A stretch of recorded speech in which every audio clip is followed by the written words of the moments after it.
चलो दोस्तों, हमने यहाँ तक ये कंप्लीट कर लिया था अनुदेशनात्मक प्रणाली उपागम। उसके बाद में हमें यहाँ से नया टॉपिक स्टार्ट करना है, जिसके अंदर हम देखेंगे अनुदेशनात्मक प्रणाली के सोपान। तो इसको थोड़ा सा मैं छोटा कर लेता हूँ ताकि ज़्यादा मैटर कंप्लीट हो सके। चलो स्टार्ट करते हैं। अनुदेशनात्मक प्रणाली के सोपान। प्रणाली विश्लेषण क्या होता है? इसके अंदर हम नॉर्मली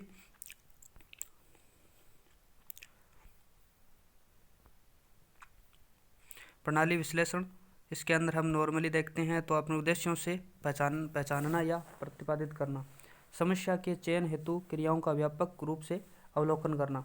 उसके बाद में प्रणाली प्रारूप अधिगम अनुभव की रूपरेखा तैयार करना, प्रणाली संचालन एवं मूल्यांकन अधिगम अनुभवों का सुधारना तथा उसका पृष्ठ पोषण करना।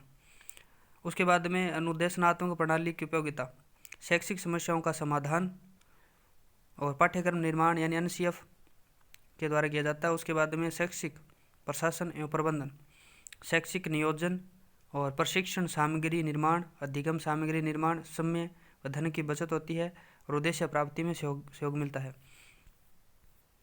उसके बाद में सूचना संप्रेषण तकनीक पार्ट 4। इसके अंदर हम आईसीटी देखेंगे। आईसीटी मतलब होता है सूचना, और इसके बाद में सी का मतलब होता है संप्रेषण, और तकनीक टी का मतलब तकनीकी प्रौद्योगिकी, और आई और सी दोनों मिलकर बनते हैं आईसी यानी कि सूचना संप्रेषण, और आई और टी मिलकर बनते हैं सूचना तकनीकी, और उसके बाद में सी आई और टी तीनों मिलकर बनते हैं आईसीटी। उसके बाद में सूचना क्या होती है? इन्फॉर्मेशन बोलते हैं जिसको एक कंप्यूटर तंत्र में सूचना का तात्पर्य डाटा के व्यवस्थित रूप से होता है, जिसे एक यूजर द्वारा इनपुट किया जाता है। अतः यह भी कहा जा सकता है कि सूचनाएं आंकड़ों का संक्षिप्त रूप होता है। जैसे 21 और संजय दोनों आंकड़े हैं जिनका कोई अर्थ नहीं है, जबकि वाक्य है संजय की उम्र 21 वर्ष है। यह सूचना को इंगित करता है जो अर्थपूर्ण होता है। संप्रेषण या संचार कम्युनिकेशन सूचना कम्युनिकेशन का हिंदी रूपांतरण है, जिसकी उत्पत्ति लैटिन भाषा के कम्युनिस शब्द से हुई है, जिसका शाब्दिक अर्थ होता है to make common, to share, to import, to transmit. संचार एक ऐसी प्रक्रिया है जिसमें एक व्यक्ति दूसरे व्यक्ति को पारस्परिकता के आधार पर भावनाओं तथा विचारों को संप्रेषित करता है। यह दो मुखी प्रवाह होता है, जिसमें एक और संप्रेषक उसका संदेश होता है एवं दूसरी ओर प्राप्तकर्ता एवं उसकी अनुक्रिया होती है। इसे शिक्षा की रीढ़ भी कहा जाता है। महत्वपूर्ण परिभाषाएं। एडगर डेल कहते हैं संप्रेषण विचार विनिमय के मूड में विचारों तथा भावनाओं को परस्पर जानने तथा समझने की प्रक्रिया है। एडगर डेल कहते हैं कि विचारों को भावनाओं को परस्पर समझने की प्रक्रिया है। उसके बाद लीथ डेविस कहते हैं संप्रेषण एक व्यक्ति से दूसरे व्यक्ति को कोई सूचना या भाव पहुंचाने की प्रक्रिया है। न्यूमैन तथा समर कहते हैं संप्रेषण दो या दो से अधिक व्यक्तियों के मध्य तथ्यों विचारों तथा भावनाओं का विनिमय होता है। जिस्ट कहते हैं ऐसा कोई भी व्यवहार जिसमें किसी अर्थ का आदान प्रदान शामिल होता है संप्रेषण कहलाता है। तकनीकी टेक्नोलॉजी के बारे में बात करते हैं तो इसकी उत्पत्ति निम्नलिखित शब्दों से मानी जाती है। ग्रीक भाषा टेक्निकोस यानी अर्थ यानी कला, और लैटिन भाषा टेक्सचर यानी कि बुनना या निर्माण करना। तकनीकी का सामान्य अर्थ किसी कार्य को करने की कौशलता व दक्षता से है। वैज्ञानिक ज्ञान का व्यवहारिक कार्यों में प्रयोग किया जाना तकनीकी कहलाता है। सूचना तकनीकी इन्फॉर्मेशन टेक्नोलॉजी के बारे में देखेंगे। आंकड़ों का एकत्रीकरण संचयन, आंकड़ों का सूचना में परिवर्तन और सूचनाओं को विश्व के कोने कोने में स्थित व्यक्तियों अथवा समाजों में स्थानांतरण की तकनीक सूचना तकनीक कहलाती है। सूचना तकनीकी में प्रस्तुत मुद्रण, रेडियो टेलीफोन नेटवर्क, टेलीविजन, समाचार पत्र, उपग्रह प्रसारण, कंप्यूटर एवं कंप्यूटर नेटवर्क जैसी सूचना प्राप्त करने की पद्धति के विविध रूप शामिल है। सूचना तकनीकी के अंतर्गत video disc, video text, video telephone, TV, cellular, satellite phone या उपग्रह प्रसारण संगणक को भी लिया जा सकता है।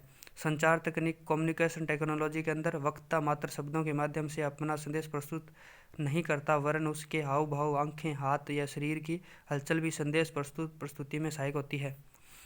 ओल्विन टाफरल के अनुसार संचार तकनीक फर्स्ट वे, सेकंड वे और थर्ड वे। फर्स्ट वे होता है मौखिक, सेकंड वे मौखिक प्लस लिखित संप्रेषण होता है, जो रेडियो, टीवी, टेप रिकॉर्ड, डाक, टेलीफोन, समाचार पत्र, सिनेमा के द्वारा आता है। उसके बाद में थर्ड वेव के अंदर software, hardware, media, computer, virtual class, internet, teleconferencing और ईमेल आ जाती है। ये आपके ओल्विन टाफलर के अनुसार संचार तकनीकी के 3 भागों में बांटा गया है। सूचना संप्रेषण तकनीक के यानी कि information communication technology ICT। UNESCO के अनुसार ICT विभिन्न श्रेणियों के तकनीकी उपकरणों और संसाधनों का उल्लेख करता है, जिसका उपयोग सूचनाओं का निर्माण, संग्रहण, संचारण, साझा करने या आदान प्रदान करने के लिए किया जाता है। इसके बाद में डिजिटल सूचना, जिसके अंदर प्राप्ति, संप्रेषण, फेरबदल, पुनः प्राप्ति, संग्रहण और सृजन किया जा सकता है। NCERT द्वारा बताया गया ICT मॉडल है ये। उसके बाद में इस प्रकार NCERT ने ICT को परिभाषित किया है। ICT से तात्पर्य सॉफ्टवेयर हार्डवेयर की एक ऐसी प्रक्रिया या एक ऐसी प्रणाली से है जिससे डिजिटल सामग्री निर्मित करना, स्टोर करना, पुनः प्राप्त करना, फेरबदल करना, भेजना तथा प्राप्त करना संभव होता है। शिक्षा में ICT का प्रभाव। कक्षा कक्ष में देखेंगे तो हम स्मार्ट कक्षा और projector, TV, interactive board, virtual कक्षा कक्ष आज के दौर में जैसे देखते हैं हम। दूरस्थ शिक्षा के अंदर देखें इंटरनेट कॉन्फ्रेंसिंग यानी CAI या CL, कंप्यूटर से अनुदेशक अधिगम किया जाता है। ऑनलाइन शिक्षा के अंदर E-लर्निंग जो हम अभी कर रहे हैं। ICT की आवश्यकता एवं महत्व। ICT आवश्यकता क्यों है? तो सूचना विश्लेषण, संग्रहण और प्रसारण के अंदर है। दूरस्थ शिक्षा के लिए एक जनसंचार के लिए है। शिक्षा की समस्याओं का निवारण है। विद्यालय के कार्यों में उपयोग किया जाता है। पाठ्यक्रम निर्माण में किया इसका उपयोग किया जाता है। और शिक्षण अधिगम सामग्री के निर्माण में प्रयोग किया जाता है। ज्ञान निर्माण में भूमिका जैसे प्रत्यक्ष अनुभव, विचारे, संप्रेषण, अंतःक्रिया, पुनर्बलन, अभिप्रेरणा तथा उचित बिंब बनाना, इसके अंदर ICT का प्रयोग किया जाता है। शिक्षा को सरल, सहज, बोधगम्य बनाने के लिए तथा प्रशिक्षण में सहायक होता है। व्यक्तिगत विभिन्नताओं के अनुसार इसका उपयोग किया जाता है। और विषय वस्तु को स्पष्ट करने में इसका उपयोग किया जाता है। ऑनलाइन उपस्थिति में इसका उपयोग किया जाता है। ऑनलाइन पाठ्य पुस्तकों में, वर्चुअल शिक्षण के अंदर, ऑनलाइन मॉनिटरिंग के अंदर, टेली कॉन्फ्रेंसिंग के अंदर ICT का उपयोग किया जाता है। ICT की सीमाएं के बारे में बात करें यानी कमियां, तो महंगी, खर्चीली है, 2 वर्गों का निर्माण है, भावनात्मक उद्देश्य की पूर्ति नहीं होती है, सामाजिक मूल्यों का पतन हो रहा है और साइबर अपराध इससे सबसे ज़्यादा हो रहा है। इसके बाद ICT तथा शिक्षा शास्त्र समाकलन को प्रभावित करने वाले कारक। तो राजनीतिक कारक यानी सरकार की नीतियों पर निर्भर है। आर्थिक कारण, धन वित्त यानी कि आर्थिक जो कारण धन की प्राप्त मात्रा न होना। उसके बाद में मनोवैज्ञानिक कारक, रुचि स्तर। शैक्षिक कारक यानी ICT का ज्ञान एवं प्रशिक्षण। और सामाजिक और सांस्कृतिक कारक, जिसके अंदर तेजी से बढ़ती तकनीकी को शैक्षणिक पद्धति तथा विषय वस्तु से जुड़े क्षेत्रों के साथ एकीकृत को प्रदर्शित करता चित्र है, जिसके अंदर पाठ्य सामग्री, शिक्षा शास्त्र और तकनीकी से एकीकरण है। इसके अंदर तकनीकी ज्ञान, उसके बाद में शिक्षा शास्त्रीय ज्ञान और विषय वस्तु का ज्ञान। उसके बाद में अगर हम देखें तो यहाँ पर तकनीकी ज्ञान और शिक्षा शास्त्र के बीच के अंदर ये आपका जो एरिया रहेगा उसके शिक्षण शास्त्रीय तकनीकी ज्ञान रहेगा। उसी प्रकार तकनीकी ज्ञान और विषय वस्तु के बीच का एरिया रहेगा तकनीकी विषय वस्तु का ज्ञान, और विषय वस्तु का ज्ञान और आपके शिक्षण शास्त्रीय ज्ञान के बीच का रहेगा शिक्षण शास्त्रीय विषय वस्तु ज्ञान, और बीच वाला जो रहेगा यह तकनीकी शिक्षण शास्त्रीय ज्ञान रहेगा। उसके बाद सूचना संप्रेषण पार्ट 5। सूचना प्रौद्योगिकी विभाग, भारत सरकार ने ICT के उपकरणों के संदर्भ में निम्नलिखित परिभाषाएं दी है। इलेक्ट्रॉनिक माध्यम से सूचनाओं का आदान प्रदान करना ICT की इस व्यापक परिभाषा में शामिल है। Radio, television, video, DVD, telephone जैसी प्रौद्योगिकी, टेलीसैटेलाइट सिस्टम, कंप्यूटर और नेटवर्क हार्डवेयर तथा सॉफ्टवेयर, साथ ही इससे जुड़े उपकरण और सेवाएं जैसे वीडियो कॉन्फ्रेंसिंग, ईमेल तथा ब्लॉग्स भी शामिल आते हैं। ICT का विकास मौखिक और मुद्रित के अंदर हम हाथ या ताम्रपत्र का उपयोग करते हैं। मशीन के अंदर हम 1438 में गुटेनबर्ग जर्मन द्वारा इसका मुद्रित रूप से काम में लिया गया था। और टेलीग्राफ का मतलब होता है 1837 के अंदर आविष्कार करता मोर्स थे। रेडियो का आविष्कार 1845 में आविष्कार मार्कोनी था। टेलीविज़न का 1825 में JL यानी बेयर्ड्स ने किया था। उपग्रह संचार 1957 के अंदर सोवियत संघ स्पुतनिक फर्स्ट पहला उपग्रह संचार था। और इंटरनेट 1969 USA द्वारा। और ईमेल 1971 रे टॉम्लिंस के द्वारा। मोबाइल फ़ोन या मार्टिन कूपर 1973 में। मोटोरोला कंपनी के द्वारा पहले 1973 में पहला फ़ोन लाया गया था। कंप्यूटर 1830 चार्ल्स बेबेज ने इसका आविष्कार किया था। सूचना संप्रेषण विज्ञान 1950 USA में इसका उपयोग किया गया था। परंपरागत आईसीटी के उपकरण। यूनेस्को ने टेलीफोन, टीवी तथा रेडियो को परंपरागत आईसीटी के उपकरण माना है। आधुनिक आईसीटी के उपकरण। यूनेस्को ने हार्डवेयर, सॉफ्टवेयर, मीडिया आदि को आधुनिक आईसीटी का उपकरण माना है। अन्य उदाहरण electronic, digital camera, library, virtual कक्षा कक्ष और प्रोजेक्टर कॉन्फ्रेंसिंग आदि आईसीटी के अन्य उपकरण माने जाते हैं। आईसीटी के आयाम की बात करें, रेडियो का आविष्कार जे मार्कोनी किया था 1895 के अंदर। भारत में रेडियो का पहला प्रसारण 1927 ईस्वी में नई दिल्ली में प्रारंभ हुआ था। विद्यालय के लिए रेडियो प्रसारण सन 1937 में कोलकाता में। इसके बाद सन 1938 में व्यापक पैमाने पर विद्यालयों के लिए रेडियो प्रसारण प्रारंभ हुआ था। ध्यान रहे, सन 1936 में AIR ऑल इंडिया रेडियो की स्थापना की गई थी। ब्रिटेन में रेडियो पाठों की शुरुआत 1924 ईस्वी में हुई थी। 1937 में भारत के बड़े शहरों दिल्ली, मुंबई, कोलकाता, चेन्नई में स्कूल प्रसारण परियोजना चलाई गई जो रेडियो प्रसारण से संबंधित थी। 1937 के अंदर सन 1956 के अंदर पुणे, महाराष्ट्र में प्रौढ़ शिक्षा तथा सामुदायिक परियोजना चलाई गई जिसमें कृषि कार्यक्रम शामिल थे। इसे रेडियो मंच परियोजना भी कहा जाता है। 1965 में UGC द्वारा विश्वविद्यालय प्रसारण योजना चलाई गई। और राजस्थान इंपॉर्टेंट ध्यान रखना, राजस्थान के 2 शहर जयपुर तथा अजमेर में सन 1979 में भाषा सिखाने का कार्यक्रम चलाया गया। हिंदी भाषा सिखाने के लिए सन 1992 में भारत में 3 शहरों मुंबई, हैदराबाद व शिलोंग में इग्नू AIR प्रसारण किया गया था। और सन 1998 के अंदर पहली बार भोपाल शहर में इग्नू AIR इंटरैक्टिव रेडियो परामर्श प्रारंभ की गई थी। 1999 में जयपुर में इग्नू AIR इंटरैक्टिव रेडियो परामर्श का कार्यक्रम चलाया गया था। 2001 में ज्ञानवाणी तथा ज्ञानधारा कार्यक्रम चलाया गया। राजस्थान में कोविड लॉकडाउन के समय 11 मई 2020 को शिक्षावाणी नामक रेडियो कार्यक्रम संचालित किया गया था। टेलीविजन और शैक्षिक कार्यक्रम थट व गेरे ब्रिच के अनुसार यह सबसे अधिक आशापूर्ण सर्वदर्शी उपकरण है क्योंकि संदेश वाहक इस एक यंत्र में रेडियो तथा चलचित्र गुणों का सम्मिश्रण होता है। इसका आविष्कार JL बेड द्वारा सन 1926 में किया गया था तथा 1926 में ही लंदन में दूरदर्शन का प्रसारण किया गया था। भारत में दूरदर्शन टीवी का प्रारंभ 15 सितंबर 1959 यानी कि 1959 को हुआ था, जिसे टेलीविज़न इंडिया कहा गया था। 1976 में दूरदर्शन कहा जाने लगा। 24 अक्टूबर 1961 को दिल्ली में टीवी पर पहला शैक्षणिक कार्यक्रम चलाया गया जिसका नाम था सेकेंडरी स्कूल टीवी प्रोजेक्ट। सन 1975 में उपग्रह निर्देशन दूरदर्शन प्रयोग कार्यक्रम चलाया गया जो देश का पहला सफल कार्यक्रम था। SITE 1 अगस्त 1975 को। अन्य टेलीविज़न शैक्षिक कार्यक्रम उच्च शिक्षा टेलीविज़न प्रोजेक्ट 1984 को, इग्नू दूरदर्शन टेलीकास्ट 1991 को, ज्ञान दर्शन 26 जून 2000 को, स्वयं प्रभा टीवी चैनलों की श्रृंखला है 2017 के अंदर, शिक्षा दर्शन 1 जून 2020 को। कोविड लॉकडाउन के समय यह कार्यक्रम चलाया गया था। उसके बाद बंद परिपथ है दूरदर्शन एवं शिक्षा, जिसके अंदर CCTV क्लोज सर्किट यानी टीवी प्लस टीवी आ जाता है इसके अंदर। यह दूरदर्शन का एक रूप है। दूरदर्शन के तकनीक 3 रूप होते हैं यानी कि CCTV, निर्देशात्मक तथा उपग्रह निर्देशन आदि दूरदर्शन के रूप हैं। उसके अंदर दोस्तों सूचना संप्रेषण तकनीक पार्ट 6 के अंदर कंप्यूटर और शैक्षिक कार्यक्रम, इसके अंतर्गत कई कार्यक्रम चलाए गए। क्लास प्रोजेक्ट, भारत में पहली बार NCERT द्वारा 1984-85 में क्लास नामक प्रोजेक्ट चलाया गया। क्लास का विस्तृत रूप computer literacy and study in school था। क्लास का विस्तृत रूप computer literacy and study in school था। इसका मुख्य उद्देश्य कंप्यूटर से परिचय कराना था। ICT प्रोजेक्ट क्या था? यह कार्यक्रम MHRD द्वारा सन 2004 में चलाया गया था। इसका उद्देश्य स्कूलों में कंप्यूटर लैब यानी कि स्थापित करना था। क्लब का यह कार्यक्रम राजस्थान में वर्ष 2004-05 में 187 उच्च प्राथमिक विद्यालयों में प्रारंभ किया गया था।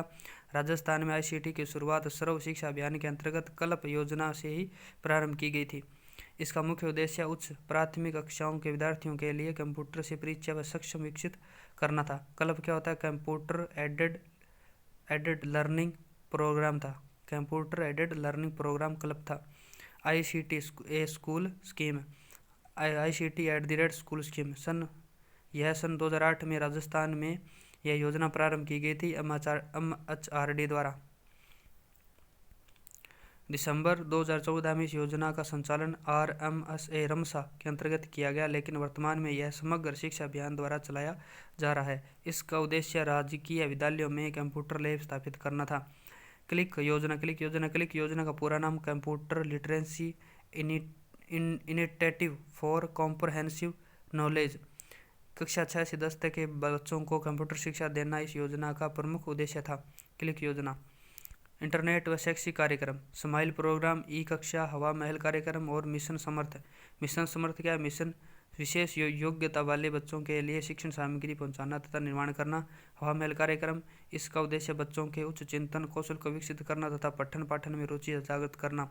इसका प्रसारण RCRT उदयपुर द्वारा 2 मई 2020 को प्रत्येक शनिवार को किया गया था। दूर संवाद प्रणाली तथा शैक्षिक कार्यक्रम, 2 या 2 से अधिक एक व्यक्ति जो दूर बैठे होते हैं एक दूसरे से संवाद करते हैं। संचार उपग्रह एवं शैक्षिक कार्यक्रम, उपग्रह अनुदेशनात्मक दूरदर्शन प्रोग्राम SITE। यह संचार क्षेत्र में नासा के सहयोग से इसरो द्वारा 1975 में लॉन्च किया गया एक उपग्रह आधारित प्रोजेक्ट था। उसे 22,300 मीटर ऊंचाई पर विषुवत रेखा पर प्रक्षेपित किया गया था। 13 जिलों व 6 राज्यों में इसका मुख्य उद्देश्य ग्रामीण भारत के लिए सूचनात्मक टेलीविजन कार्यक्रम उपलब्ध कराना तथा उपग्रह प्रसारण के माध्यम से ग्रामीणों को शिक्षित करना था। भारत का दूरसंचार के क्षेत्र में सन 1982 में लॉन्च किया गया उपग्रह इनसैट फर्स्ट A था। ध्यान रहे, इसका प्रसारण राष्ट्रीय स्तर पर किया गया, जिसमें एशियाई खेलों का प्रसारण किया गया। अंततः यह असफल रहा। एड्यूसेट शिक्षा के क्षेत्र में यह भारत का पहला शैक्षिक उपग्रह था, जिसे 20 सितंबर 2004 को श्रीहरिकोटा द्वीप आंध्र प्रदेश से अंतरिक्ष में प्रक्षेपित किया गया था। इसके माध्यम से भारत में दूरस्थ शिक्षा प्रणाली को प्रभावी ढंग से चलाना तथा दूर दराज एवं ग्रामीण क्षेत्रों में शिक्षा का एक वैकल्पिक माध्यम विकसित करना था। दूर दराज के छात्रों को शिक्षक से जोड़ना था। आज्ञा था आपका स्वयं प्रभा 2017 में लॉन्च किया गया था। शैक्षिक टीवी चैनलों की श्रृंखला है और वर्तमान में 34 टीवी चैनल संचालित है। ई लर्निंग, अन्य नाम ई अधिगम, आपका डिजिटल अधिगम, ऑनलाइन अधिगम। अर्थ होता है डिजिटल माध्यम से अधिगम करना। For example online learning, virtual classroom, audio video conferencing, online chat, instant messaging, sharing, white board और एप्लीकेशन शेयरिंग। ई अधिगम का माध्यम होता है मुद्रित यानी पुस्तकें, दृश्य माध्यम दूरदर्शन, सैटेलाइट प्रसारण, संचार माध्यम जिसके तुल्यकालिक या अतुल्यकालिक। तुल्यकालिक संचार माध्यम शिक्षक और शिक्षार्थी के मध्य समान समय पर अंतःक्रिया को तुल्यकालिक संचार माध्यम कहते हैं, जैसे live webinar, instant message, virtual classroom और फोन और कॉल। ये तुल्यकालिक संचार माध्यम कहलाते हैं।